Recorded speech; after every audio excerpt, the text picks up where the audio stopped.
હાલો વિદ્યાર્થી મિત્રો, હું કોરડિયા કાનજીભાઈ, વત્સલ્યધામ લોકશાળા માલાપરા.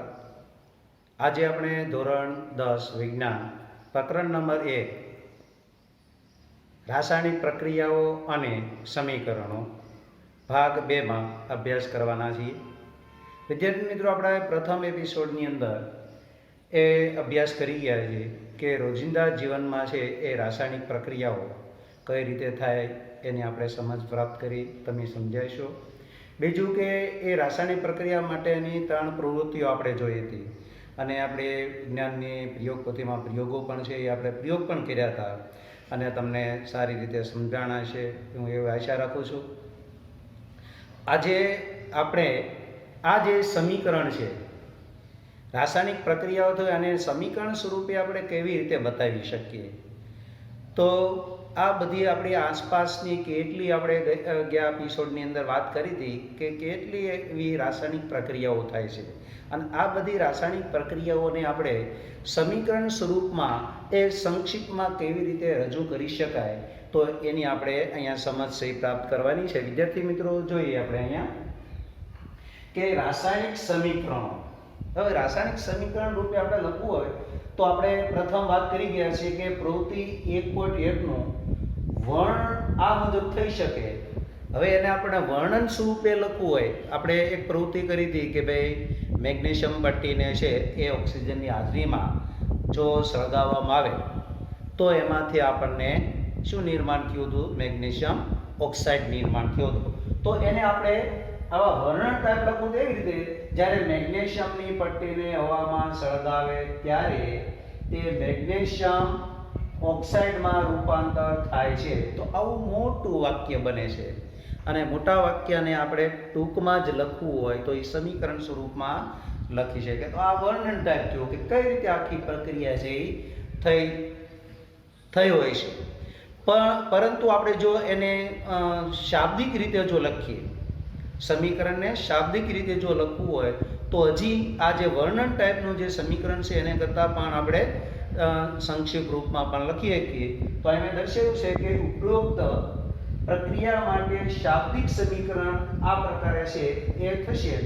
તો કેવી રીતે? તો કે આપણે જોયું હતું કે પહેલી પ્રવૃત્તિની અંદર કે મેગ્નેશિયમની પટ્ટીને કોની હારે પ્રક્રિયા કરી હતી કે વાતાવરણમાં રહેલા ઓક્સિજન એટલે કે મેગ્નેશિયમ પ્લસ ઓક્સિજન અને એક તીર દ્વારા આપણે દર્શાવી અને મેગ્નેશિયમ ઓક્સાઇડ એ નિર્માણ થાય છે. તો આપણે અહીં જોઈએ કે આ મેગ્નેશિયમ અને ઓક્સિજન એ બંને પ્રક્રિયકો છે, એની વચ્ચે એક રાસાયણિક પ્રક્રિયા થાય છે અને એમાંથી આપણે એરો એટલે એમાંથી ક્યુ નિર્માણ થાય એટલે આપણે નિપજ કહીએ છીએ અને એ નિપજ તરીકે આપણે મેગ્નેશિયમ ઓક્સાઇડ છે એ નિર્માણ થયો છે. તો આપણે આ વર્ણન ટાઈપ જે છે એનાથી થોડુંક સંક્ષિપ્ત રૂપમાં છે એ એના શાબ્દિક સમીકરણ રૂપે આપણે લખી શકીએ. વિદ્યાર્થી મિત્રો, આપણે એમાં જોઈએ છીએ કે ભાઈ પ્રક્રિયકોની અંદર જોઈએ તો આવા 2 પદાર્થો છે, એક મેગ્નેશિયમ છે અને બીજું છે એ ઓક્સિજન છે. હવે એને બંને દર્શાવવું તો વચ્ચે આપણે પ્લસની નિશાની દર્શાવી શકાય છે અને એ પ્રક્રિયકોમાંથી નિપજમાં નિર્માણની ક્રિયા થાય છે ત્યારે એની વચ્ચે આપણે નિપજ તરફ છે એરો જે બતાવી છે એની એરોની નિશાની છે એ નિપજ તરફ હોતી હોય છે. તો એમાંથી આપણે મેગ્નેશિયમ ઓક્સાઇડ મળે છે. હવે ઘણી વખત એવું બને કે આવા પ્રક્રિયકોમાં 1 કે 2 કે 2 કરતાં વધારે પણ પ્રક્રિયકો પદાર્થો ભાગ લેતા હોય છે અને તો દરેકની વચ્ચે આપણે પ્લસની નિશાની લખવામાં આવે છે અને નિપજ તરફ જઈએ ત્યારે વચ્ચે એક એરાનું ચિહ્ન આપણે દર્શાવવામાં આવે છે અને પછી એવું બને કે નિપજ છે એ 1 મળે, 2 મળે, 3 મળે અને વધારે પણ મળી શકે અને એને દર્શાવવા માટે વચ્ચે આપણે પ્લસની નિશાની પણ કરતા હોઈએ છીએ. તો વિદ્યાર્થી મિત્રો, આ રીતે આપણે સમીકરણને શાબ્દિક રીતે પણ લખી શકીએ. હવે આ શાબ્દિક રીતે લખી તો પણ એ થોડું મોટું, હવે 1-2 વાક્યનું હતું એ એક જ વાક્યની અંદર છે એ આ સમીકરણ છે આવી શક્યું. હજી આપણે એને જો સૂત્રના રૂપમાં જો લખીએ તો હજી સંક્ષિપ્ત બની શકે. તો આપણે વિદ્યાર્થી મિત્રો રાસાયણિક સમીકરણ કેવી રીતે લખવું, તો કે એના સૂત્ર દ્વારા છે, રાસાયણિક સૂત્ર દ્વારા દર્શાવવું તો બધા આપણે એને સંકેત છે સમજીએ, એના સૂત્રો છે, અણુસૂત્ર છે એના સમજીએ છીએ, તો એના આધારે આપણે પણ એમાં લખી શકીએ છીએ. તો આપણે કીધું છે કે સૂત્રની મદદથી ઉપયુક્ત શાબ્દિક સમીકરણ વિશે પણ લખી શકાય. તો આપણે જોઈએ છીએ મેગ્નેશિયમની એનો તત્વ જે છે એ એની સંજ્ઞા છે Mg છે, અને ઓક્સિજનનું છે O2 છે, અને મેગ્નેશિયમ ઓક્સાઇડ એ Mg, એટલે કે Mg O2 અને એરો દ્વારા દર્શાવી અને MgO આ આપણે રાસાયણિક સૂત્ર દ્વારા એને દર્શાવી શકીએ છીએ વિદ્યાર્થી મિત્રો. તો તમે અહીંયા જોઈ શકો છો કે આ આપણે એના પરિણામ નંબર મેં 1 આપ્યું છે. હવે આ જે તમને રાસાયણિક સૂત્ર જે આપવામાં આવ્યું છે તો એમાં પણ તમે એને સમજી શકો છો કે આ મેગ્નેશિયમ O2, તો O2 એટલે વાતાવરણની ઓક્સિજન છે ને એ પરમાણુ સ્વરૂપે રહેતો નથી, હંમેશા એ અણુ સ્વરૂપે જ હોય છે. એટલે આપણે એને O2 તે લખવું પડે. Mg છે એ પરમાણુ સ્વરૂપે છે, અને એને બંને વચ્ચેની આ ઓક્સિજનની હાજરીમાં આ મેગ્નેશિયમનું દહન છે, સળગે છે, અને એમાંથી આપણને જે આપણે આગલા એપિસોડમાં જોયું હતું કે સફેદ રાખનું નિર્માણ થયું હતું, એ મેગ્નેશિયમ ઓક્સાઇડ બન્યો હતો. તો એને આપણે આવા સંક્ષિપ્ત એવા રૂપમાં છે એ સમીકરણ રૂપમાં લખીએ કે, અને આપણે આવા ઘણા રાસાયણિક પ્રક્રિયાઓની વાત કરી હતી, અને આ બધા જ રાસાયણિક પ્રક્રિયાઓને આપણે જો આવા સમીકરણના રૂપમાં જો લખીએ છીએ તો તે એ રાસાયણિક પ્રક્રિયા સાર્થક ગણાય છે. તો તેને આપણે સારી રીતે સમજીએ કે વિદ્યાર્થી મિત્રો, એટલે આપણે કોઈ પણ રાસાયણિક પ્રક્રિયા થતો તો એ રાસાયણિક પ્રક્રિયાની અંદર આપણે એક વાત કરી હતી કે ભાઈ દૂધ છે તો દૂધનું છે એ દહીં બનવાની પ્રક્રિયા, તો એને પણ આપણે શું કહીએ કે રાસાયણિક સ્વરૂપે જો દર્શાવી તો જ તે સમીકરણ છે એ સાર્થક બને છે. તો આવી રીતે આવી બધી જે બનતી જે રાસાયણિક પ્રક્રિયાઓ છે એને આપણે સમીકરણના રૂપમાં છે એ દર્શાવી શકીએ છીએ વિદ્યાર્થી મિત્રો. હવે આપણે જોઈએ કે વિદ્યાર્થી મિત્રો આ જે આપેલું આ સમીકરણ જે છે એ સમીકરણ સંતુલિત સ્વરૂપમાં છે કે નહીં, તો એ પણ બહુ મહત્વનું છે. તો કે સમીકરણ સ્વરૂપની અંદર હોય તો આપણે એક દળ સંચયનો નિયમ છે, દળ સંચયનો નિયમ છે એ આપણે ધોરણ 9 માં શીખી ગયા છીએ કે એમાં એમ કીધું છે કોઈ પણ રાસાયણિક પ્રક્રિયામાં દળ એટલે કે દ્રવ્ય નું સર્જન થતું નથી. જ્યારે કોઈ પણ રાસાયણિક પ્રક્રિયા થાય છે ત્યારે એ પ્રક્રિયકોમાં દળ અથવા દ્રવ્યનું શું થાય, સર્જન થતું નથી, નવું નિર્માણ થતું નથી. બીજું એ કહે છે કે તેનો વિનાશ પણ થતો નથી, એ નાશ પણ થતું નથી. એટલે કે કોઈ પણ રાસાયણિક પ્રક્રિયાની નિપજોમાં હાજર તત્વોનું કુલ દળ એ પ્રક્રિયકોના હાજર રહેલા તત્વોના કુલ દળ જેટલું જ હોય છે.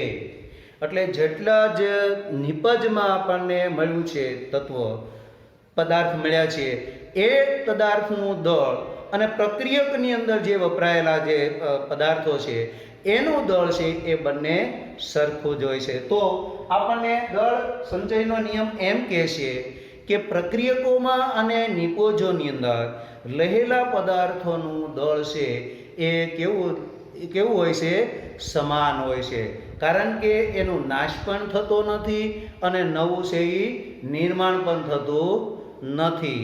એનો જથ્થો કેવો રહેશે, અચળ રહેશે. એટલા માટે આપણે એને દળના સંચયનો નિયમ છે એ આપણે કહીએ છીએ ને આપણે 9મા ધોરણમાં એની સમજ છે પ્રાપ્ત કરી છે વિદ્યાર્થી મિત્રો. હવે મારે એ કહેવું છે કે ભાઈ આમાં આપણે જોઈએ બીજા શબ્દોમાં જો કહેવું તો વિદ્યાર્થી મિત્રો એ રીતે પણ કહીએ કે આપણે સરળતા રીતે સમજીએ કે બીજા શબ્દોમાં કહીએ તો કોઈ પણ રાસાયણિક પ્રક્રિયા શરૂ થતા પહેલા અને પૂર્ણ થયા બાદ કોઈ પણ રાસાયણિક પ્રક્રિયા શરૂ થાય અને એ રાસાયણિક પ્રક્રિયા પૂર્ણ થાય ત્યારબાદ તેમાં રહેલા દરેક તત્વોના પરમાણુઓની સંખ્યા છે સમાન રહેશે. એમાં જે પરમાણુઓની સંખ્યા છે પ્રક્રિયકો અને નિપજોમાં એ બંનેની અંદર છે એ સંખ્યા કેવી હોય છે, સમાન હોય છે. તો આપણે વિદ્યાર્થી મિત્રો અહીંયા આપણે જોયું એક સમીકરણ એને આપણે નંબર 1 આપ્યો છે, એને જોવા જઈએ તો ખ્યાલ આવશે કે એમાં મેગ્નેશિયમ અને ઓક્સિજન એ બંને વચ્ચે આ બે પ્રક્રિયક છે, એની વચ્ચેની રાસાયણિક પ્રક્રિયા થઈને આપણને નિપજ છે મળે છે મેગ્નેશિયમ ઓક્સાઇડ. તો એમ કહે છે કે બંને બાજુ એ પરમાણુની સંખ્યા કેવી રહેશે? સરખી રહેશે. જોઈએ અહીંયા મેગ્નેશિયમ આ બાજુ છે પ્રક્રિયકમાં કેટલા છે તો કે 1 અને નિપજમાં કેટલા છે તો 1 એનો તત્વ. ઓક્સિજન છે આ પ્રક્રિયકમાં 2 છે, જ્યારે નિપજમાં કેવું છે 1 છે. તો આપણે કહીએ કે આ જે સમીકરણ છે એ સંતુલિત નથી, અસંતુલિત સમીકરણ છે.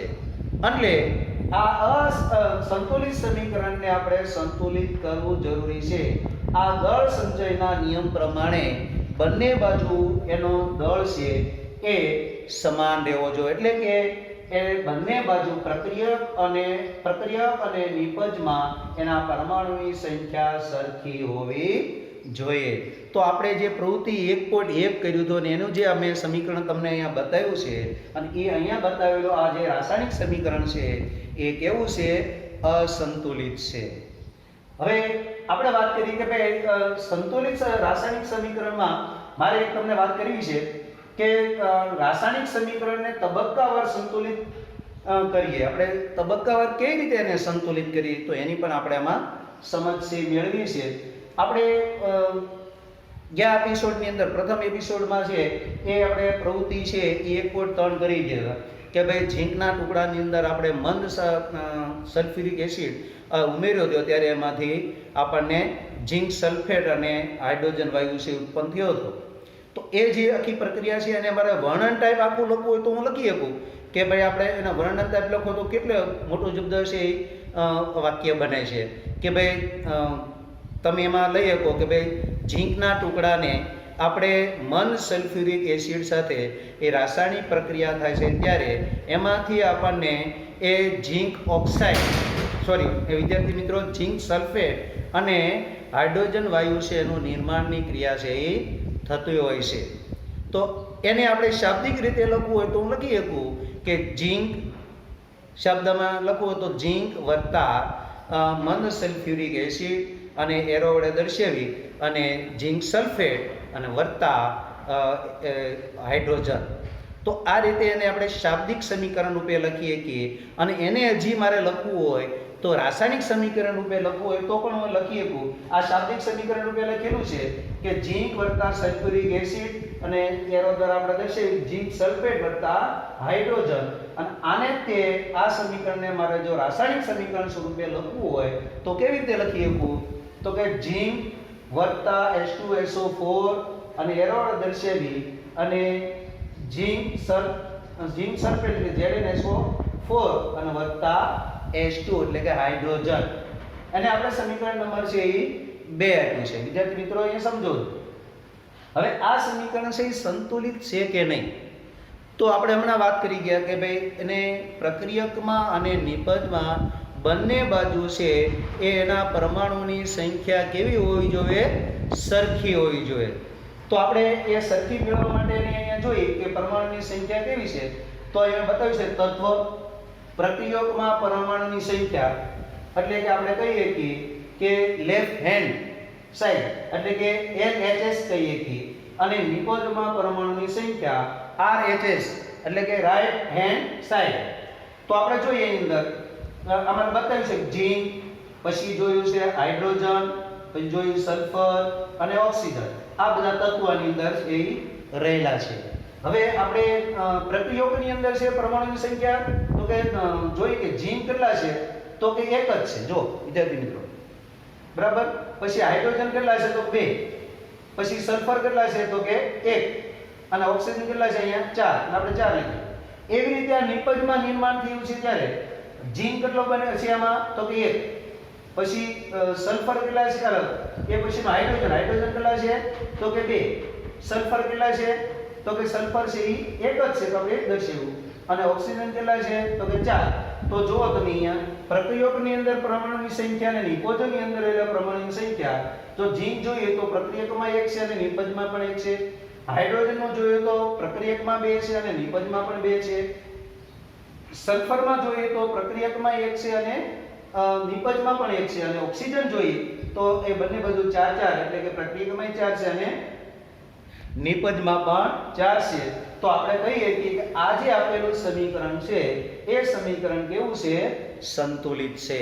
એટલે બંને બાજુ પ્રક્રિયકમાં અને નિપજમાં એ બંનેની અંદર રહેલા એ પરમાણુઓની તત્વોની સંખ્યા છે, પરમાણુની સંખ્યા સરખી છે. તો આ સમીકરણ છે કેવું છે?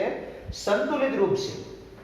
જે આપણે પ્રવૃત્તિ ગયા ક્વેશ્ચનમાં આપણે કરી ગયા હતા, તો એની અંદર જે આ ત્રીજી પ્રવૃત્તિ 1.3 હતી, તો એ જે સમીકરણ બન્યું હતું એ સમીકરણ કેવું છે? સંતુલિત રૂપ છે. પણ આપણે પ્રવૃત્તિ 1.1 ની અંદર કરી ગયા, તો આ જે સમીકરણ છે એ કેવું છે? અસંતુલિત છે. તો આવા સમીકરણોને આપણે સંતુલિત વિદ્યાર્થી મિત્રો કરવા હોય તો એને આપણને જુદા જુદા સોપાનો આપ્યા છે, અને એ સોપાનો દ્વારા છે એ આપણે સારી રીતે સમજીએ કે એવું જરૂરી નથી કે તમે એ સમીકરણને સંતુલિત કરો તો એ સોપાનો છે એ દર્શાવવા જરૂરી નથી, પણ આપણે એને સમજવા માટે, એને શીખવા માટે એ આપણે એની અંદર છે એ જુદા જુદા એવા 7 જેટલા છે સોપાનો આપ્યા છે, અને એનો આપણે એમાં અભ્યાસ કરવાના છે, અને સમીકરણને કઈ રીતે આપણે સંતુલિત કરી શકાય તો એની આપણે અહીંયા સમજ મેળવીએ છીએ. તો આમાં મેં કીધું છે કે નીચે દર્શાવેલા રાસાયણિક સમીકરણને સંતુલિત સોપાનો દ્વારા છે એ કરીએ. એક મેં સમીકરણ તમને આપ્યું છે વિદ્યાર્થી મિત્રો કે Fe અને એને તે H2O સાથેની પ્રક્રિયા કરવામાં અને નિપજમાં છે એ આયન ઓક્સાઇડ Fe3O4 અને વત્તા એ હાઇડ્રોજન વાયુ એટલે કે H2 છે નિર્માણની ક્રિયા થાય છે. તો આ જે આપેલું જે રાસાયણિક સમીકરણ છે એ રાસાયણિક સમીકરણ છે એ સંતુલિત છે કે નહીં? તો આપણે આના સોપાનની અંદર જોઈ લઈએ તો ખ્યાલ આવે કે અહીંયા જોઈએ તો આયન જે છે કેટલા છે? તો કે અહીંયા 1 છે, તો નિપજની અંદર 3 છે, એટલે અનબેલેન્સ થયું છે કે બંને બાજુ સરખા રહ્યો છે, સરખા નથી. ઓક્સિજન કેટલા છે? તો કે 1, તો આ બાજુ કેટલા છે? તો કે 4. હાઇડ્રોજન કેટલા છે? 2 ને 2. તો હાઇડ્રોજન બરાબર છે, પણ એની અંદર રહેલા ઓક્સિજન અને એમાં રહેલા જે આયન છે એ એનું પ્રક્રિયકન અને નિપજની અંદર છે એનું પ્રમાણ છે કેવું છે? જુદું જુદું છે. તો વિદ્યાર્થી મિત્રો આપણે એને જુદા જુદા સોપાનો દ્વારા છે એ કઈ રીતે સંતુલિત કરી શકીએ એની આપણે અહીંયા સમજ છે એ મેળવી છે. તો પહેલું સોપાનમાં આપણે કીધું કે સૂત્રને ફરતે એક ખાનું બોક્સ બનાવવું. તો જે આપણે આ જે સમીકરણ આપ્યું છે અને એ સમીકરણના પહેલા સોપાનમાં આપણે એમ કહે છે કે એ સમીકરણને તમે બોક્સ બનાવો. બોક્સ બનાવવાથી શું થાય છે કે એ જે બનેલું જે સૂત્ર જે છે એ સમીકરણમાં છે એ ફેરફાર કરવામાં આવતો નથી. એટલે હું તમને જણાવું વિદ્યાર્થી મિત્રો તો કે Fe વત્તા એની સાથે પાણી H2O, અને એમાંથી આપણને નિર્માણ થઈ ગયું Fe3O4 અને વત્તા H2O. તો હું આને શું કરીશ? એક બોક્સની અંદર પહેલા સોપાનના પ્રમાણમાં એને બોક્સમાં બતાવી દઈશ. કે ભાઈ આ આયન છે, આ પાણી એટલે કે H2O, અને Fe આયન ઓક્સાઇડ અને હાઇડ્રોજન. તો પ્રથમના સોપાનમાં આપણે કહીએ કે તમે બોક્સમાં બતાવો. બોક્સમાં બતાવવાનો અર્થ એવો થાય છે વિદ્યાર્થી મિત્રો કે હવે જે આ જે અણુ પડ્યો છે એની જે રચના બની છે એ એમાં કોઈ ફેરફાર કરવામાં આવતો નથી. એટલે હવે જે કંઈ તમારે સંતુલિત કરવું હોય અને એમાં જે કંઈ એના પરમાણુ એ ઘટતા હોય તો તમારે એની બોક્સની બહાર જ તે એના સહગુણકના રૂપમાં તે કંઈ ફેરફાર છે એ કરી શકો. એટલા માટે તે આપણે આ બોક્સનું નિર્માણ છે એ કરીએ છીએ. હવે જોઈએ બીજું સોપાનમાં શું કહે છે. તો બીજા સોપાનમાં એમ કહે કે પરમાણુના સંખ્યાની યાદી કરવી. આપણે અહીંયા પરમાણુની સંખ્યાની યાદી કરી હતી, તો એ રીતે આપણે પરમાણુની સંખ્યાની યાદી કરીએ તો કે આપણે અહીંયા લખીએ બીજા સોપાનમાં. આ પ્રથમ હતું. બીજા સોપાનની અંદર એમ કહે છે કે પરમાણુની સંખ્યાની યાદી કરવાની. તો કે આપણે અહીંયા તત્વો લખીએ, પછી આમાં આપણે કે લખીએ કે પ્રક્રિયક ના પરમાણુની સંખ્યા અને નિપજમાં પરમાણુની સંખ્યા. તો વિદ્યાર્થી મિત્રો આપણે એને આગળ અહીંયા આપણે જોઈ ગયા કઈ રીતે આપણે કરીએ કે હવે અમારે જોઈએ આ સમીકરણના આધારે. તો આમાં કે પહેલા તો તત્વ છે, એક તો આયન છે, બીજું જોઈએ તો હાઇડ્રોજન છે અને ત્રીજું છે એ ઓક્સિજન છે. આની અંદર છે એ ત્રણ તે તત્વો છે રહેલા છે, પરમાણુ રહેલા છે. હવે એમાં એની સંખ્યા છે પ્રક્રિયક અને એની નિપજની અંદર કેટલી છે તો આપણે અહીંયા જોઈએ તો વિદ્યાર્થી મિત્રો તો એટલી છે એ આ પ્રક્રિયકોની અંદર કેટલા છે અહીંયા તો કે 1 અને નિપજોમાં કેટલી છે તો કે 3. હવે જોઈએ હાઇડ્રોજન આમાં કેટલા છે પ્રક્રિયકમાં 2 તો એના પરમાણુની સંખ્યા 2 થઈ. અને અહીંયા નિપજોમાં કેટલી છે તો કે એમાં પણ 2 છે.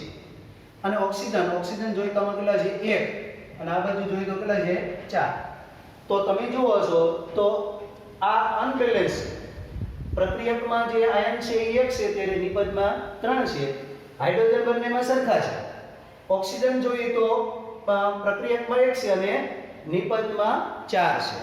તો આ સમીકરણ છે એ સંતુલિત નથી. એટલે એને આપણે સંતુલિત કરવું હોય તો એના આગળના સોપાનમાં આપણે જઈએ તો આપણે ખ્યાલ આવે કે આ અનબેલેન્સ છે, સમીકરણ સંતુલિત રૂપે નથી. તો ત્રીજા સોપાનમાં કીધું છે કે સંકલનની શરૂઆત છે સૌથી વધુ પરમાણુ ધરાવતા તત્વથી શરૂ કરવું. તો આપણે એમ કે હવે આપણે કયા પરમાણુની છે એ સંખ્યા વધારવી પડે તો એ પ્રશ્નનો મૂંઝવતો હોય છે. એટલે આપણે શું કરવાનું કે જેની અંદર વધારેમાં વધારે પરમાણુની સંખ્યા હોય એનાથી શરૂ કરવું. એટલે આપણે હવે અહીંયા પ્રથમ તેનાથી શરૂ કરશું. તો કે પ્રથમ જે આપણે આમાં બધામાં જોઈએ તો વધારેમાં વધારે પરમાણુની સંખ્યા કોની છે ઓક્સિજનની છે. અને આપણે ઓક્સિજનનો ઉપયોગ કરી અને એના પરમાણુની સંખ્યાને આપણે કેવું કરશું સંતુલિત કરશું. તો આપણે અહીંયા લઈએ કે ભાઈ આ જે છે એ ઓક્સિજન પરમાણુ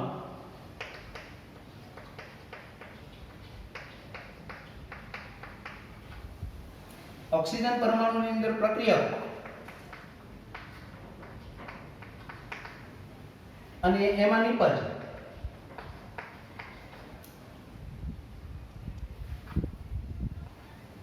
હા તો આમાં શરૂઆતમાં કેટલા છે આપણે લખીએ કે મેં આપેલું છે કે શરૂઆતમાં પરમાણુની સંખ્યા કેટલી અને સમતોલન માટે પરમાણુની સંખ્યા કેટલી.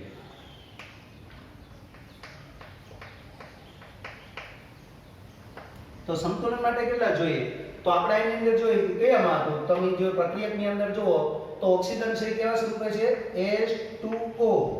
તો આની અંદર તમે જુઓ તો ઓક્સિજન કેટલા છે તો કે 1 અને નિપજની અંદર કેવું છે તો કે Fe3O4 આના રૂપમાં છે. તો એમાં કેટલા છે તો કે 4. હવે બંને બાજુ આપણે સંતુલિત કરવા માટે કેટલા જોઈએ તો કે આમાં 4 છે આમાં 1 છે તો બેમાં 4 કરવા તો આપણે એમ કરીએ આના આ જે પરમાણુ છે એને આપણે કેટલા વડે ગુણી નાખીએ 4 વડે અને આ તો 4 છે જ તે. તો આ જે સમીકરણ છે એ સંતુલિત કરવા માટે હવે આપણે એને આવા સ્વરૂપમાં પણ લખીએ કે Fe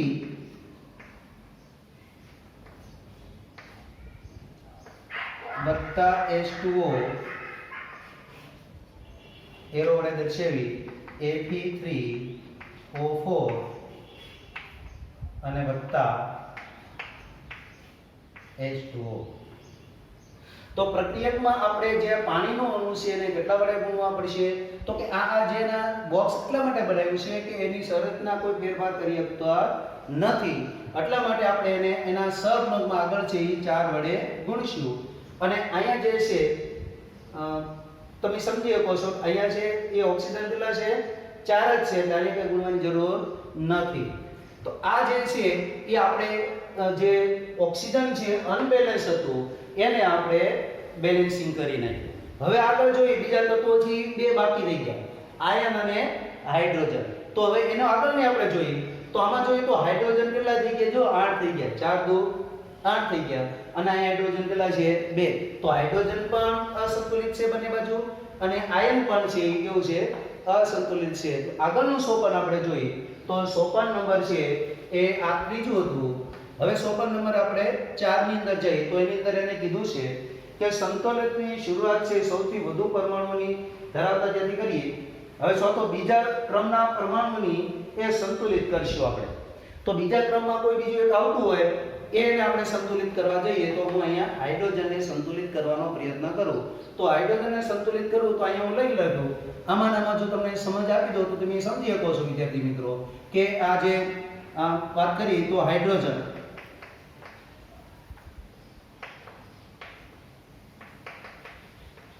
પરમાણુ એમાં પ્રક્રિયકો કેટલા અને નિપજ. પ્રક્રિયકોમાં અને નિપજમાં આમાં લખીએ કે પ્રક્રિયકોમાં અને નિપજમાં. તો એમાં આપણે લખ્યું છે કે ભાઈ પ્રથમ શરૂઆતમાં અને બીજું છે સંતુલિત માટે કેટલા જોઈએ. તો આપણે શરૂઆતની અંદર જોઈએ પ્રક્રિયકોની અંદર તો આપણે એમાં જોવા જઈએ તો હાઇડ્રોજન છે કેવા સ્વરૂપમાં છે 4H2O એવા રૂપમાં છે અને આની અંદર આપણે જોવા જઈએ તો H2 ના રૂપમાં જ છે. તો હવે આમાં આપણે જોઈએ તો અહીંયા કેટલા થાય છે 8 થાય છે અને આમાં જોઈએ તો 2 થાય છે. તો આમાં આપણે જો સંતુલિત કરવું હોય તો 8 ને 8 જ લેવા દેવા પડશે. હવે આમાં તમારે સંતુલિત કરવું તો 2 ગુણ્યા 4 કરવા પડે ને તો જ 8 થશે ને 8. એટલે હવે જે સમીકરણ બનશે એને આપણે આવી રીતે પણ લખીએ કે Fe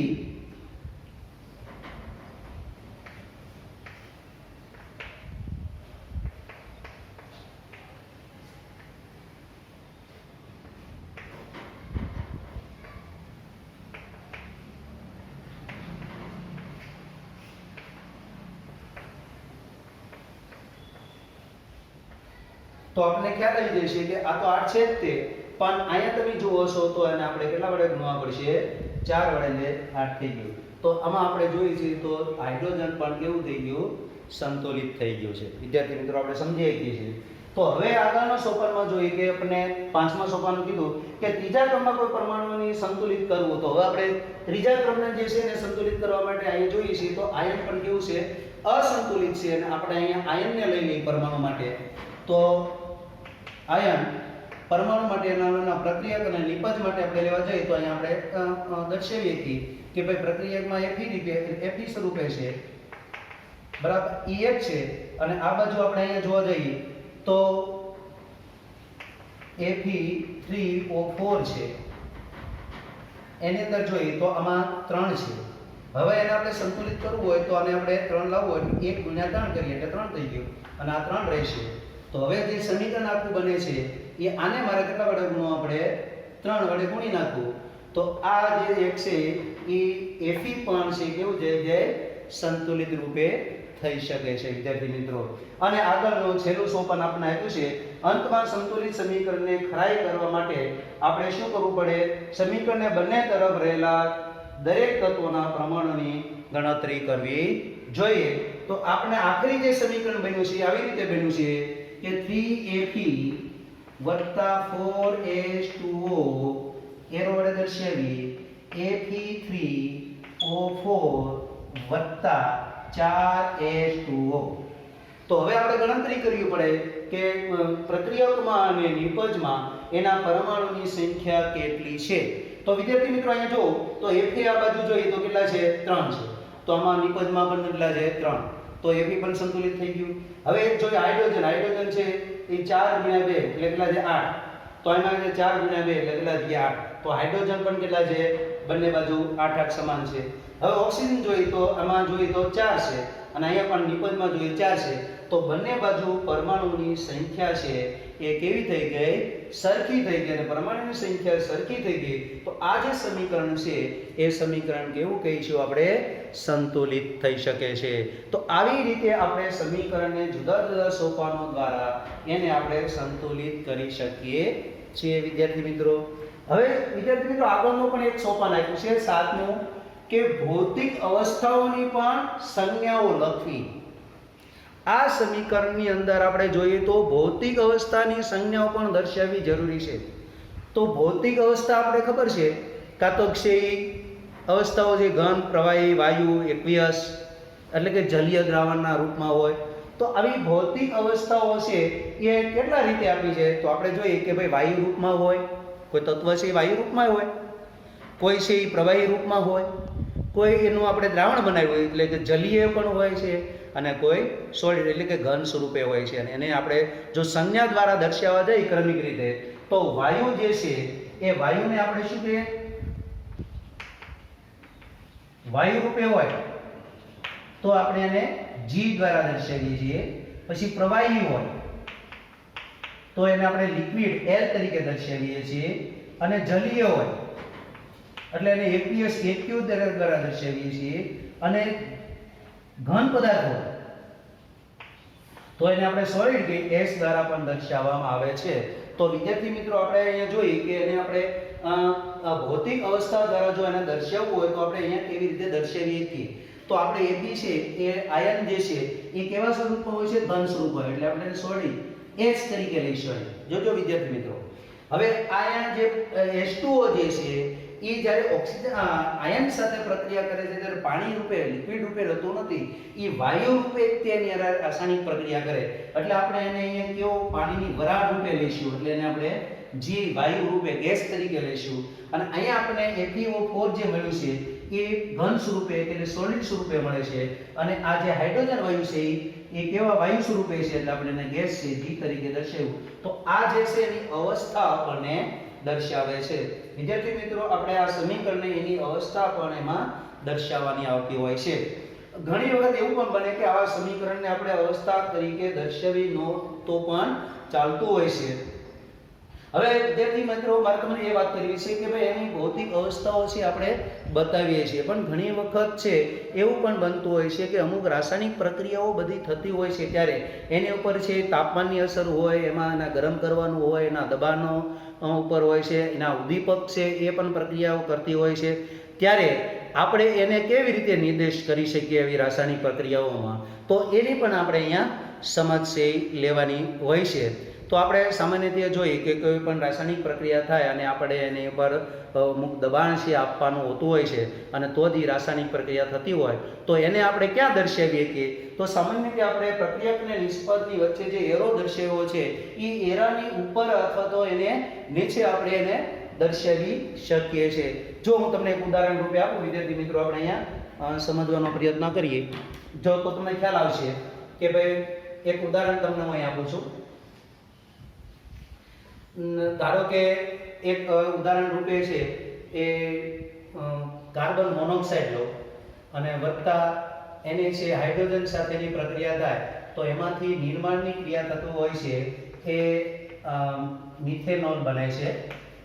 તો આ જે છે એ ગેસ રૂપે છે, આ પણ ગેસ એનો અવસ્થા છે ગેસ છે, અને આ જે છે એ લિક્વિડ ફોર્મમાં રહેતો હોય છે. તો એમાં છે એ 340 વાતાવરણ દબાણ,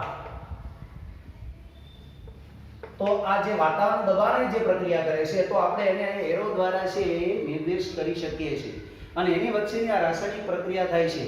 અને સમીકરણ આપણે સંતુલિત રૂપે પણ લખીએ કે વિદ્યાર્થી મિત્રો અહીંયા 2 છે, આમાં 3 ને 4 છે, અહીંયા 2 વડે ગુણી નાખો એટલે 4 થઈ ગયા. ઓક્સિજન અહીંયા 1 છે, ઓક્સિજન અહીંયા 1 છે. સમીકરણ છે એ કેવા સ્વરૂપમાં આવી ગયું, સંતુલિતના રૂપમાં આપણે.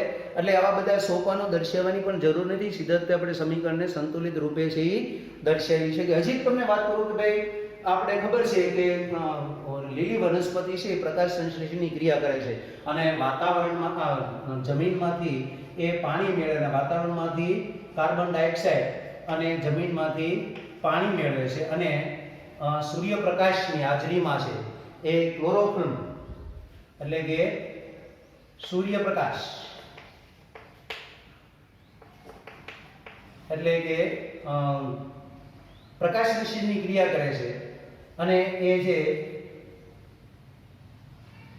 પ્રક્રિયા થઈ અને શું નિર્માણ થાય છે તો આપણને ખબર છે કે ગ્લુકોઝ C6H12O6 વત્તા એમાંથી O2 ઓક્સિજન મળે છે, નિર્માણ થાય છે, અને પ્લસ એ પાણીનું નિર્માણની ક્રિયા પણ થતી હોય છે. તો આમાં ઓલામાંથી ક્લોરોફિલ એની હાજરીમાં આ પ્રક્રિયા થતી હોય છે, અને એમાંથી આપણે ગ્લુકોઝ છે, ઓક્સિજન અને પાણીનું નિર્માણની ક્રિયા થાય. સમીકરણને પણ આપણે સંતુલિત રૂપે લખીએ છીએ કે આમાં અહીંયા કાર્બન 6 છે તો અહીં કાર્બન 6 એટલે એનું 6 વડે ગુણી નાખવું. અહીંયા ઓક્સિજન કેટલા થઈ ગયા? 6 2 12 થઈ ગયા. હાઇડ્રોજન કેટલા થઈ ગયા? તો અહીંયા હાઇડ્રોજનની સંખ્યા 12 છે અને બીજા અહીંયા ઓક્સિજન એટલે અહીંયા 6 વડે ગુણી નાખો એટલે અહીંયા કેટલા થઈ જાય? 12 વડે ગુણી એટલે 24 હાઇડ્રોજન થઈ ગયા. 12 ને 12 24 હાઇડ્રોજન. ઓક્સિજન કેટલા થઈ ગયા? 6 અને અહીંયા જોઈએ 6 એટલે 6 ને 6 12. તો અહીંયા આપણે ઓક્સિજન અહીંયા 12 થઈ ગયા છે એટલે 12 બીજા એટલે કે 24 થઈ જાય છે એટલે અહીંયા 6 વડે ગુણો એટલે ઓક્સિજન પણ કેવા થઈ જાય? સંતુલિત. તો આ સમીકરણને આપણે સંતુલિત જે બધા સોપાનોનો ઉપયોગ કરીને સીધા જ તે સમીકરણને આપણે સંતુલિત કરી શકીએ. વિદ્યાર્થી મિત્રો આ બધા સોપાનો દર્શાવવાની જરૂર નથી. આ સમીકરણને આપણે સંતુલિત રૂપે લખી શકીએ. તો આ વિદ્યાર્થી મિત્રો તમને એ બાબતો છે સમજાઈ ગઈ છે. તો આ સોપાનો દ્વારા આપણે આ સમીકરણને સંતુલિત કરી શકીએ, એની ભૌતિક અવસ્થા પણ બતાવી શકીએ અને એની અંદર જે કોઈ તાપમાન છે કે કોઈ ઉદ્દીપક છે કે કોઈ દબાણ છે કે એવી બાબતો જે ભાગ ભજવતી હોય છે ત્યારે આપણે એને એરાની ઉપર અથવા તો એની નીચે પણ દર્શાવતા હોય છે. હજી આપણે વિદ્યાર્થી મિત્રો એક ઉદાહરણ દ્વારા આ સમીકરણને કઈ રીતે સંતુલિત કરી શકાય એની આપણે ડાયરેક્ટ બધા સોપાનોની જરૂર નથી. હમણાં મેં તમને આ બેમાં તો સંતુલિત કરીને બતાવ્યું છે વિદ્યાર્થીઓ. હજી આપણે એક ઉદાહરણ લઈએ અને એને સમજવાનો પ્રયત્ન અહીંયા કરીએ એટલે વિદ્યાર્થી મિત્રો તમને વધારે દઢીકરણ થઈ જાય, સમજાઈ જાય અને વધારાના તમારે એવા બધા ઉદાહરણો છે સમીકરણ સંતુલિત કરવાનો આપણા સ્વાધ્યાયના અંદર વિજ્ઞાનની અંદર છે સ્વાધ્યાય આપ્યો છે એનો પ્રશ્ન નંબર 6 જે છે એની અંદર પણ તમને આવા સમીકરણ સંતુલિત કરવામાં આવ્યા છે. તો તમે જરૂર એની પ્રેક્ટિસ કરશો. હવે એક હું તમને કહું છું કે ભાઈ આ એક હાઇડ્રોજન અને વત્તા ઓક્સિજન આ બંને વાયુ છે અને એમાંથી આપણને શું બને છે તો કે પાણી H2O બને છે. હવે જોઈએ કે આ સમીકરણ છે એ સંતુલિત રૂપે છે કે નહીં તો કે નથી, કારણ કે એમાં બંને બાજુ છે પ્રક્રિયકોમાં અને નિપજોની અંદર એ પરમાણુની સંખ્યા સરખી હોય છે. દળ સંચયના નિયમ પ્રમાણે એમાં બંને બાજુની દળ છે એ સમાન રહેવું જોઈએ, તો સમાન નથી. એટલે આપણે આ સોપાનોનો ઉપયોગ કર્યા વગર હું આને સંતુલિત કરીએ તો આપણે જોઈએ છીએ કે ભાઈ આને બોક્સની અંદર હું બતાવી દઉં તો બોક્સમાં બતાવવાનો અર્થ એટલો જ છે વિદ્યાર્થી મિત્રો કે આપણે એની સંરચનાની અંદર કોઈ ફેરફાર કરતા નથી. આપણે એવું નથી કરતા કે ભાઈ હાઇડ્રોજન બેઝ અને ઓક્સિજન બે છે એટલે હું આને એમ ફેરવી નાખું કે H2O2 એટલે આવું બની કે H2 O2 એટલે H2O2. તો આ આપણે ફેરવી શકતા નથી અને એ નથી ફેરવી શકતા એટલા જ માટે આપણે એને બોક્સ કરી અને બોક્સની અંદર કરવાનો અર્થ એવો થાય છે કે એના અંદર આપણે કોઈ પણ પ્રકારનો ફેર કરવાનો નથી. તો વિદ્યાર્થી મિત્રો તમને સમજાઈ ગયું છે. હવે આપણે બંને બાજુ જોવા જઈએ તો હાઇડ્રોજન ઇનપા 2 છે, હાઇડ્રોજન ઇનપા 2 છે. પ્રક્રિયકના નિયમમાં સમાન છે પણ ઓક્સિજનનો ફેરફાર છે, જુદા પ્રમાણનો છે. તો ઓક્સિજનને સંતુલિત કરવું હોય તો પ્રક્રિયકમાં 2 છે અને નિપજમાં એક જ છે. તો નિપજવાળા છે એના બોક્સને આગળ હું 2 ગુણી નાખું તો બંને બાજુ છે એ ઓક્સિજન કેવા થઈ જાય? સરખા થઈ જશે. તો વિદ્યાર્થી મિત્રો એમાં લખી શકું કે ભાઈ નિપજમાં મારે આ જે H2O છે એને આગળ મારે બોક્સમાં ના સહગુણક રૂપે 2 લગાવવા પડે. તો જોઈએ હવે ઓક્સિજન 2 ઓક્સિજન 2 પ્રક્રિયકમાં અને નિપજમાં સમાન થઈ જાય. પણ જો અહીંયા હાઇડ્રોજનમાં ફેર પડી ગયો. હાઇડ્રોજનની અંદર જોઈએ તો અહીંયા એના પરમાણુ કેટલા થઈ ગયા? 4 થઈ ગયા. તો આમાં 2 થયા. તો હજી મારે શું કરવું પડે તો કે આની અંદર એને સંતુલિત કરવા માટે આ પ્રક્રિયકની અંદર હાઇડ્રોજન છે એના બોક્સની આગળ મારે 2 લગાવવા પડે એટલે કેટલા થઈ જાય? 2 2 4 થઈ જાય. આમાં પણ 4 થઈ જાય.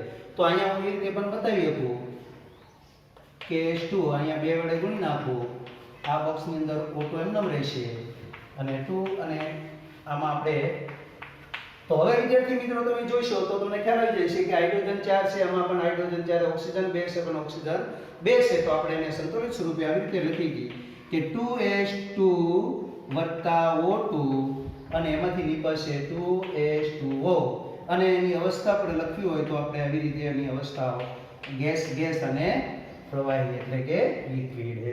તો આ રીતે આપણે એને નિર્દેશ કરી શકીએ છીએ અને અમુક વાતાવરણને દબાણે આ પ્રક્રિયા થતી હોય છે અને એ માટે તો આવા જે પાણીનો નિર્માણની ક્રિયા વિદ્યાર્થી મિત્રો થાય છે ને ત્યારે એને જ્યારે એનું સંયોજન કરવામાં આવે છે ને ત્યારે એક મોટો વિસ્ફોટ ધડાકો થતો હોય છે. અને આ જે આપણે જોયું કે પૃથ્વી ઉપર જે પાણીનું નિર્માણ છે, જથ્થો છે એ 75% છે. અને એ જ્યારે નિર્માણ થયું, પૃથ્વીનું નિર્માણ થયું છે, ત્યારે પાણીનું પણ નિર્માણની ક્રિયા થઈ. અને ત્યારે આવા હાઇડ્રોજન વાયુ અને ઓક્સિજન વાયુના સંયોજનથી એ જ્યારે સંયોજન થાય છે ને વિદ્યાર્થી મિત્રો, પ્રક્રિયા થઈને, ત્યારે એમાં ધડાકો થાય ને એમાંથી પાણીનું નિર્માણની ક્રિયાશીલ થતી હોય છે.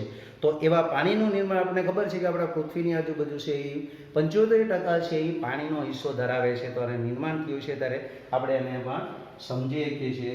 તો આ રીતે આપણે સમીકરણને વધારે વિદ્યાર્થી મિત્રો તમે મેં હમણાં તમને કીધું કે સ્વાધ્યાયના પ્રશ્ન નંબર 6 ની અંદર આવા સમીકરણ સંતુલિત કરવા માટેના સમીકરણો આપ્યા છે. તો એ તમે સમીકરણને વધારે દઢીકરણ કરવા માટે કરશો. તો mg વત્તા O2, તો અહીંયા આપણે કેટલા વડે ગુણવા પડશે? mgo, તો 2 વડે ગુણીશું. તો અહીંયા જોઈએ તો mg 1 છે, તો અહીંયા 2 થઈ ગયા. અને હવે આને હું 2 વડે ગુણી નાખું તો નિપજમાં પણ mg 2 થઈ જશે. O2, આ બોક્સનો તમે અર્થ સમજી શકા છો. બોક્સ માટે એટલા જ માટે કરું છું, નો બોક્સ કરો પણ ચાલે, કંઈ કરવાની જરૂર નથી. વિદ્યાર્થી મિત્રો ખાસ સમજજો. એટલે આપણે આને આવી રીતે લખીએ કે mg 2mg plus O2 અને 2mgO. તો આ સમીકરણ પણ આપણે આવી રીતે સંતુલિત કરી શકીએ. તો તમને વિદ્યાર્થી મિત્રો સારી રીતે સમજાણું છે.